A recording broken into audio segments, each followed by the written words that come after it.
புரியாத வரைக்கும் வட்டியிலிருந்து நம்ம தப்பிக்க முடியாது. நமக்கே தெரியாமல் வட்டி நம்மிடம் எப்படி நுழைந்திருக்கிறதுன்னு அடையாளம் காண முடியாது. ஒருத்தர் ஒரு மொபைலை வாங்க போகிறார். கையில் அவர் வைத்திருப்பது 5000 ரூபாய். ஆனால் அந்த மொபைலுடைய விலை 20000 ரூபாய். இப்பொழுது கடைக்காரரிடம் இவர் போய் கேட்கிறார், எனக்கு அந்த மொபைல் வேண்டும், அது 20000 ரூபாய் என்று சொல்லுகிறார். இவர் வைத்திருப்பது 5000. கடைக்காரர் சொல்றார், நீங்கள் தவணை முறையில் வாங்கிக் கொள்ளுங்கள் என்று சொல்லுகிறார். சரி, அப்படி என்றால் எவ்வளவு ரூபாய் அது? இப்போது வாங்கினால் 20000. சரி, நீங்கள் 1 வருடம் 6 மாத தவணையிலே வாங்குகிறேன் என்றால் அது 25000 ரூபாய்.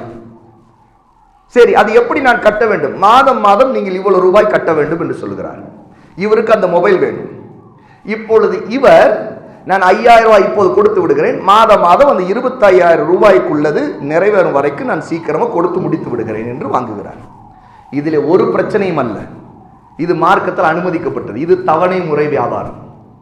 இது கடையிலே விற்கப்படலாம், அல்லது வீட்டிற்கே வந்து தவணை முறையில் இன்ஸ்டால்மெண்ட் முறையில் பொருள் கொடுக்கப்படுகிறது.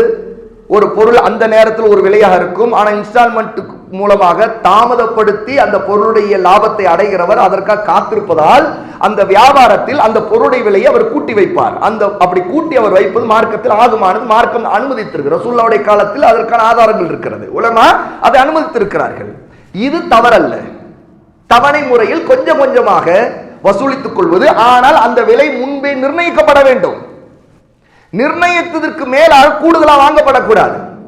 இரண்டாவது, காலம் நிர்ணயிக்கப்பட்டு விட்டால் அந்த காலத்திற்கு பிறகு தாமதப்படுத்தினால் தாமதத்திற்காக கூடுதலாக கட்டணம் வசூலிக்க கூடாது. இப்பொழுது இஎம்ஐ என்பது பெரும்பாலும் அப்படி இருக்கிறது இல்லை.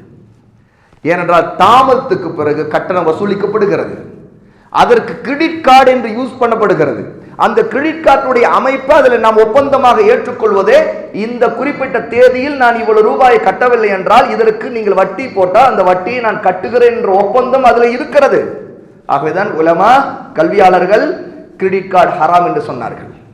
இல்லை, அந்த தாமதத்திற்கு முன்பே நிர்ணயித்த தேதியில் நான் கட்டிவிடுவேன், அந்த வட்டி இல்லாமல் பார்த்துக் கொள்வேன் என்றால் அப்போது உலமா சொன்னார்கள், நீங்கள் ஒரு பிரச்சனையிலே ஒப்பந்தத்தை ஏற்கிறீர்கள், பிறகு அந்த ஒப்பந்தத்தை நிறைவேற்ற முடியவில்லை என்றால் நிச்சயமாக நிறைவேற்றியே ஆக வேண்டும் என்ற கட்டாயத்தில் இருப்பீர்கள். அந்த கட்டாயத்திற்காக அந்த வட்டியை நீங்கள் கட்டுவீர்கள். இந்த வட்டியை கட்ட வேண்டிய கட்டாயம் உங்களுக்கு வருவதற்கு நீங்கள் இந்த ஒப்பந்தத்தில் சம்மதிக்கிறீர்கள். ஆகவே இது ஹராம் என்று சொன்னார்கள் ஷேக் சாலிஹ் அல் உதைமீன் ரஹிமஹுல்லாஹ் போன்றவர்கள்.